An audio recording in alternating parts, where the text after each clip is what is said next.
Já praticou atividade física hoje? E essa semana? Além de benefícios estéticos, a corrida, a musculação, a dança, a natação produzem efeitos extremamente positivos na nossa saúde. O Viver Ciência de hoje é em movimento. Átomos e inferências, robôs que trabalham sem terno, resíduos postos à venda, vacina contra o cemitério, conforto e freio nas ganas, planeta é mais que hemisférios, ciência mata, ignorância, desvenda olhos e mistérios.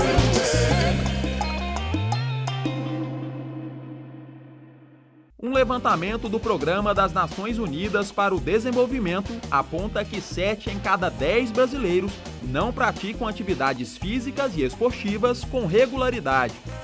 No comparativo de gênero, os homens fazem mais exercícios do que as mulheres. A vantagem é de 28%. O estudo revela ainda que pessoas com maior renda têm mais acesso a atividades esportivas e que o Distrito Federal é a unidade da federação em que os indivíduos mais praticam esportes. Já o estado mais sedentário do país é Alagoas.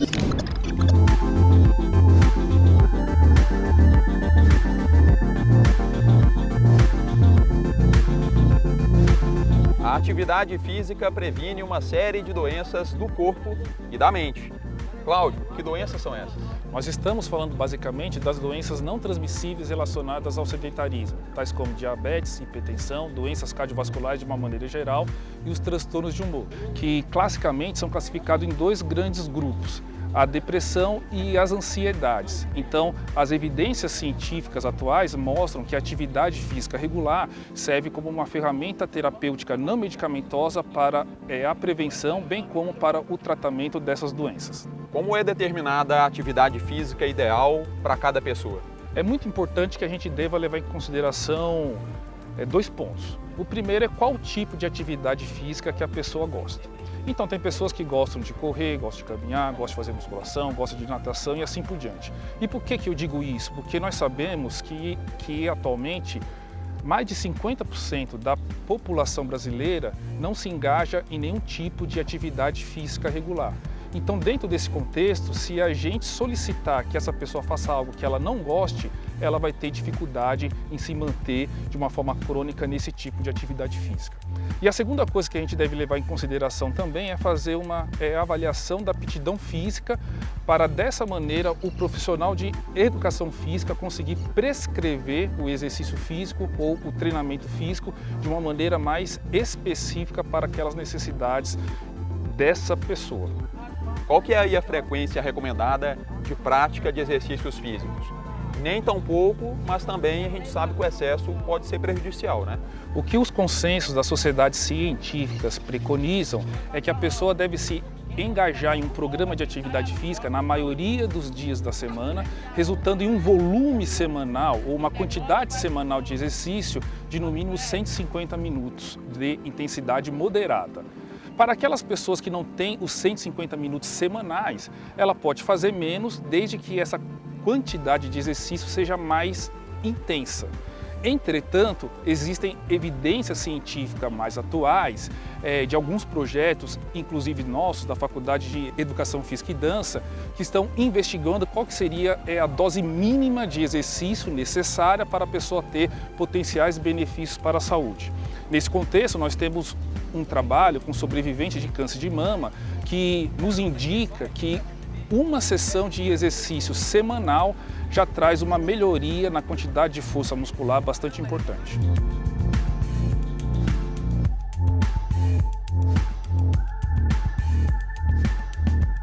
E Cláudio, na hora de se exercitar, o acompanhamento de um profissional capacitado é fundamental, né? É muito importante que quem esteja nos assistindo tenha consciência disso. No Brasil, o profissional com habilitação legal para prescrição do exercício é o profissional de educação física. Em que pese a fisiologia do exercício, a ciência do exercício ou a ciência do esporte ter também a participação de outros profissionais, tais como fisioterapeutas, biomédicos, médicos e assim por diante, a prescrição do exercício é um atributo do profissional de educação física. Então é muito importante que a pessoa que queira se engajar em um programa de atividade física regular para ter os benefícios potencializados, procure um profissional devidamente competente, devidamente registrado no Conselho Regional de Educação Física. E além de praticar atividade física, a gente também precisa se preocupar com outras questões aí para a saúde ficar ok, né? Com certeza. É muito importante que a pessoa tome bastante e a devida atenção com a dieta, com os hábitos nocivos de vida, são eles fumar,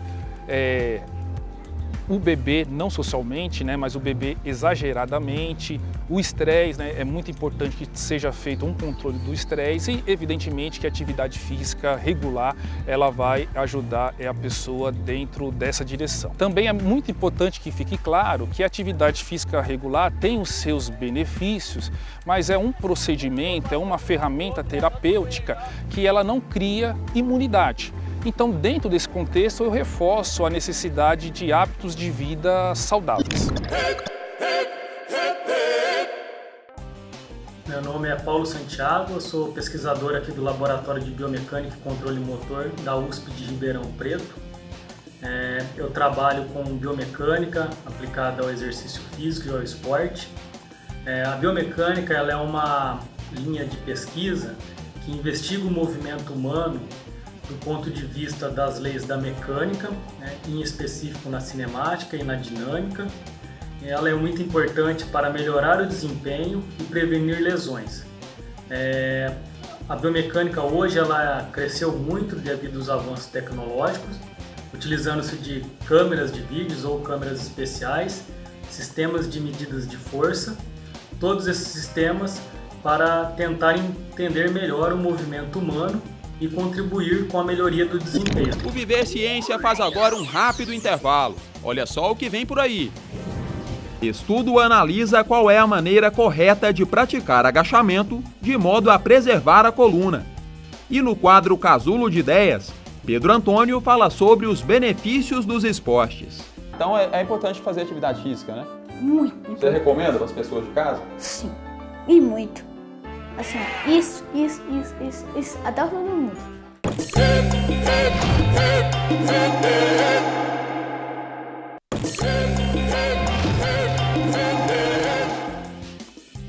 Estamos de volta com Viver Ciência, hoje falando sobre exercícios físicos. Nossos convidados são Mário Eblin Campos e Carlos Alexandre Vieira. O Mário é doutor em Educação Física, o Carlos é doutor em Ciências da Saúde. Ambos são professores da Faculdade de Educação Física e Dança da Universidade Federal de Goiás. Os exercícios físicos fazem bem à saúde. A gente falou sobre isso lá no primeiro bloco. Mas se eles não forem bem executados, podem gerar efeito inverso. O agachamento, por exemplo, pode sobrecarregar o joelho e a coluna vertebral. Em relação à sobrecarga do joelho, existem muitos estudos, mas a literatura não mostra o que acontece com a coluna. Quer dizer, não mostrava. Pesquisadores da UFG se debruçaram sobre essa questão. Vamos acompanhar a reportagem.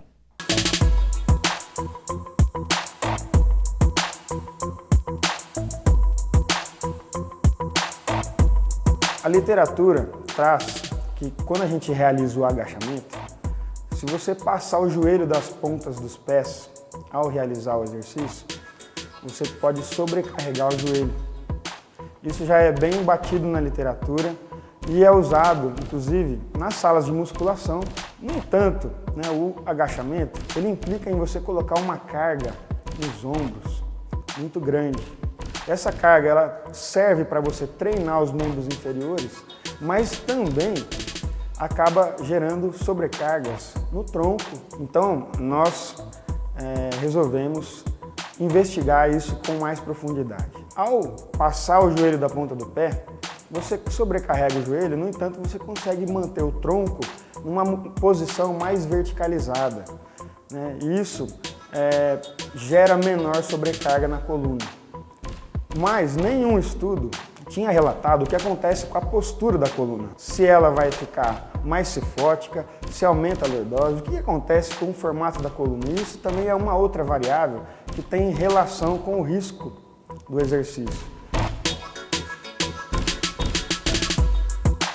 A lordose, nada mais é do que a curvatura da coluna, né? No caso da região lombar, ela é côncava para trás para a maioria das pessoas. Isso é saudável, né? Quando a gente aplica carga na coluna, o ideal é a gente manter essa lordose, para que não aconteça sobrecargas nos discos intervertebrais. A partir daí, nós criamos um projeto grande e amplo que é voltado para a análise cinemática da coluna vertebral.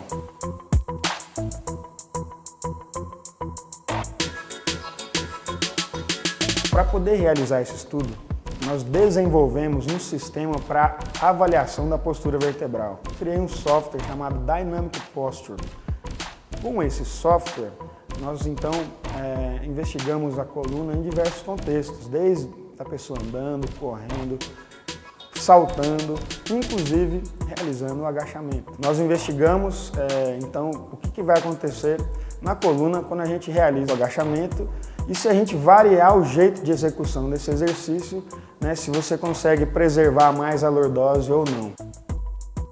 Nós fizemos um convite para a comunidade, para pessoas que já treinavam musculação há pelo menos um ano. Nós perguntamos a essas pessoas qual que era a carga que eles usavam no exercício de agachamento. E nós usamos essa carga como referência para as nossas análises. Nós demarcamos a coluna dessas pessoas, filmamos essas pessoas paradas, andando. Daí nós tiramos a referência do que seria a lordose ideal para essas pessoas, né? Nós tiramos a postura neutra. Depois então essas pessoas realizaram o agachamento de maneira livre e de maneira restrita. Então elas foram orientadas a agachar, passando de propósito o joelho da ponta dos pés e depois refizeram, né, não passando o joelho.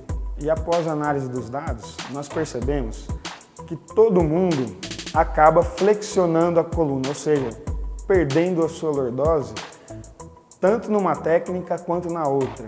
No entanto, como já era a nossa hipótese, como era esperado, quando a pessoa passa o joelho da ponta do pé, a pessoa consegue preservar um pouco mais essa lordose. Ou seja, para a coluna, passar o joelho da ponta do pé é mais seguro, né?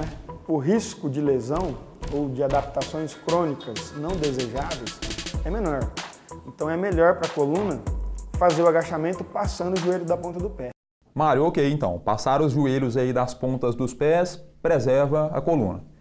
Mas e os joelhos? Eles podem ser castigados aí? Obrigado pela pergunta, vamos esclarecer. No joelho, nós temos um ossinho que fica na frente. De vez em quando a gente vai subir na cama, bate esse ossinho, né, na quina da cama e dói, né? Então esse ossinho se chama patela, também reconhecido como rótula popularmente. Esse osso está apoiado num osso que fica abaixo dele, que é o fêmur, né, que é o osso que está na nossa coxa. Entre os dois tem uma cartilagem. Quando a gente faz a força para realizar o agachamento, essa cartilagem ela é comprimida. Se você passar o joelho da ponta dos pés, quanto mais para frente o seu joelho for, mais essa cartilagem vai ser comprimida. Então, maior o risco do exercício para o joelho, realmente. Vai gerar alguma lesão? Isso depende da pessoa que está realizando, se ela está preparada ou não. Então o ideal é um meio termo? Qual que seria a execução ideal então desse exercício? O ideal para o joelho seria você colocar o joelho o mais para trás possível. O ideal para a coluna é você colocar o joelho o mais para frente possível. Então, realmente, como você disse, o ideal para você preservar de uma maneira geral, né, todas as articulações do corpo é fazer um meio termo. Passar o joelho um pouquinho da ponta do pé. Então vai depender aí de cada pessoa. Se ela tiver problema de coluna, é de uma forma, se tiver problema de joelho, outra forma, e se não tiver nenhum desses problemas, também é uma outra forma de execução? Exatamente. Depende da pessoa. Acho que é legal a gente salientar que se a pessoa tiver um problema de saúde, né, uma lesão, alguém que já operou o joelho ou tem uma hérnia na coluna, a primeira coisa é se consultar com o médico, ok? Para que ele possa fazer a indicação de fazer ou não o exercício. Tendo isso, aí a gente precisa se preocupar com quem tem problema de joelho, fazer de uma maneira que preserve o joelho, ou seja, não passe o joelho da ponta dos pés. E quem tem problema na coluna, deixa o tronco mais verticalizado possível. Para isso, passa o joelho das pontas dos pés. E para quem não tem problema nenhum, né? Parabéns! O melhor é não ter problema mesmo, né? Então a gente faz esse meio termo. Aí é o ideal. Ok, Carlos, esse estudo foi realizado com quantas pessoas e quem são essas pessoas? Então, nós realizamos esse estudo na Faculdade de Educação Física e Dança, da UFG, né? Nós temos um grupo de estudo e pesquisa em exercício, e nesse estudo nós participaram estudantes de Educação Física de diferentes áreas da especialização, da graduação. Foram 11 homens, 8 mulheres, eram adultos jovens por volta de 25 anos. Todos eles tinham mais de um ano de experiência em treinamento resistido e faziam parte da sua rotina esse exercício, o agachamento. Nenhum deles tinha nenhum tipo de problema ou desconforto articular. Carlos, o agachamento é um exercício completo, né? Ele exige muito do praticante, né? Sim, é um excelente exercício. Existe uma lenda, né, que o agachamento não é um bom exercício. Pelo contrário, ele é um exercício completo e ele é indicado, né, com as ressalvas feitas pelo Mário, né, a praticamente todas as pessoas. Nessa pesquisa, Mário, foi feito o agachamento livre. É isso? Explica pra gente o que é. Aquele com a barra que não é fixo no aparelho. Exatamente. Tem várias maneiras da gente realizar o agachamento. Nós podemos realizá-lo na barra guiada, que a gente chama de Smith, né? Uma máquina Smith. Nós podemos realizar ele livre. Nós estudamos nesse estudo publicado somente o agachamento livre, variando a maneira de executar esse agachamento. Ok, a gente continua esse bate-papo daqui a pouquinho. Viver Ciência volta em instantes. Até já!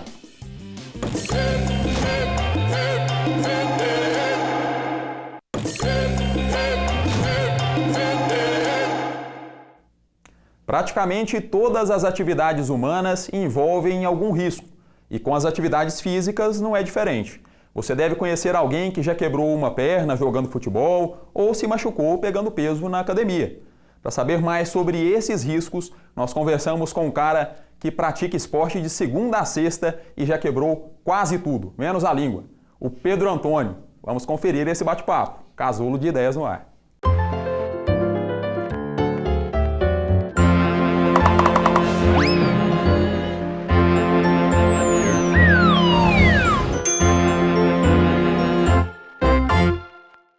Meu nome é Pedro, eu tenho 8 anos.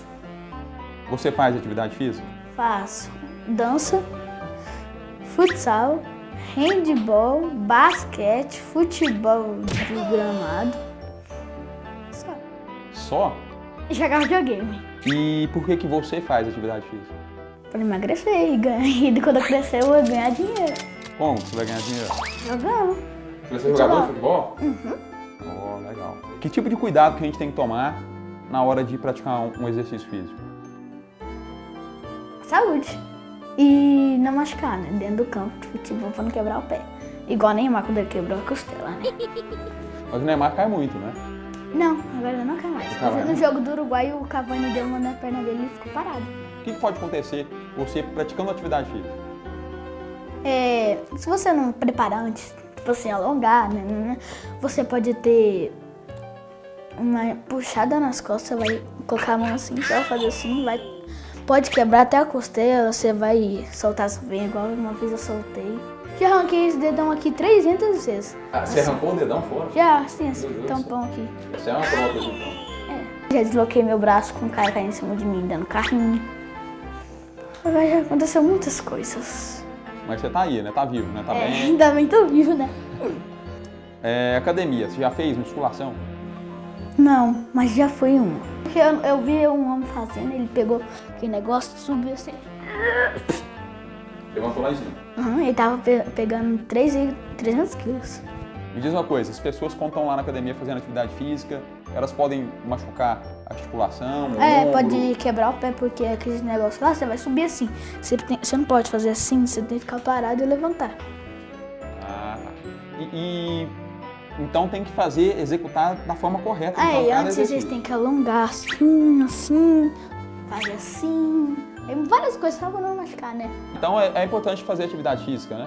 Muito. Você recomenda para as pessoas de casa? Sim, e muito. Assim, isso, até o fim do mundo.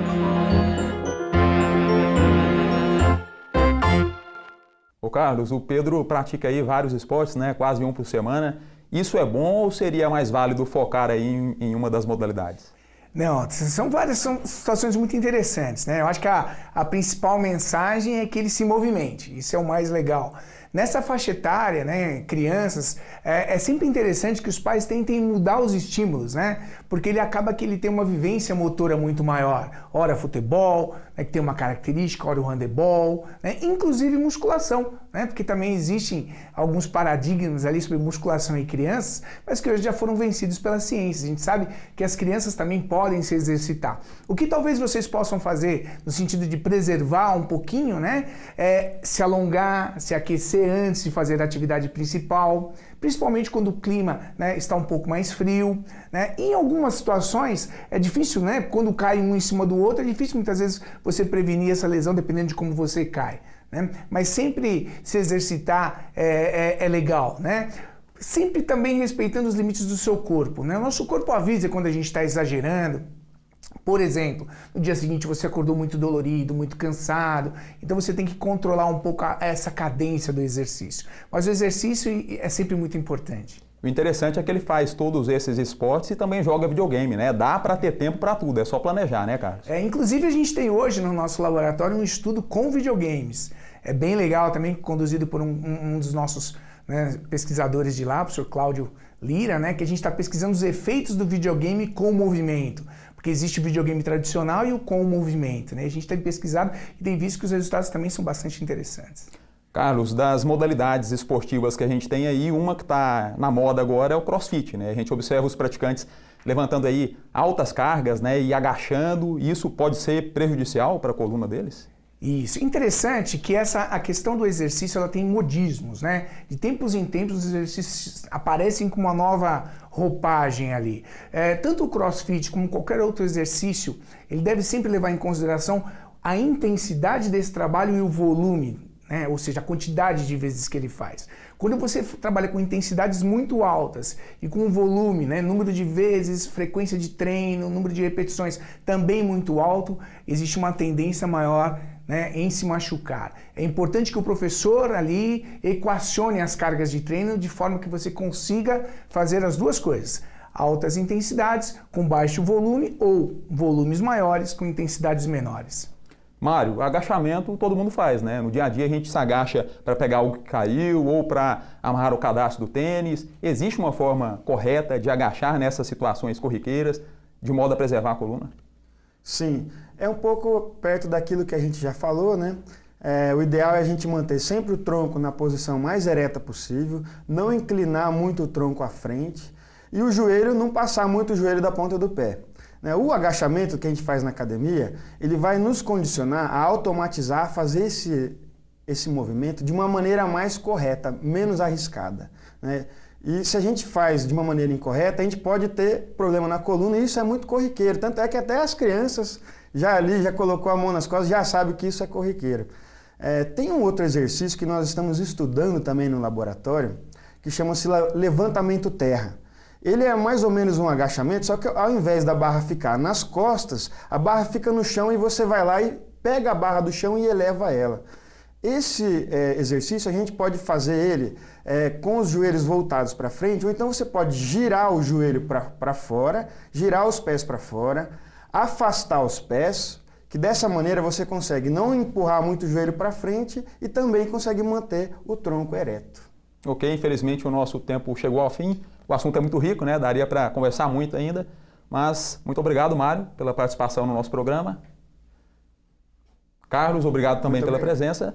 Muito obrigado pela oportunidade, nosso laboratório está aberto, todos que tiverem interesse em estudar um pouco sobre exercício e saúde para as diferentes populações, câncer, diabetes, hipertensão, com atletas, está feito convite para vocês. Obrigado e obrigado também a você que nos acompanhou até aqui. Nossas redes sociais e o nosso site estão aparecendo aí na tela. Obrigado pela atenção, um abraço e até a próxima. Tchau!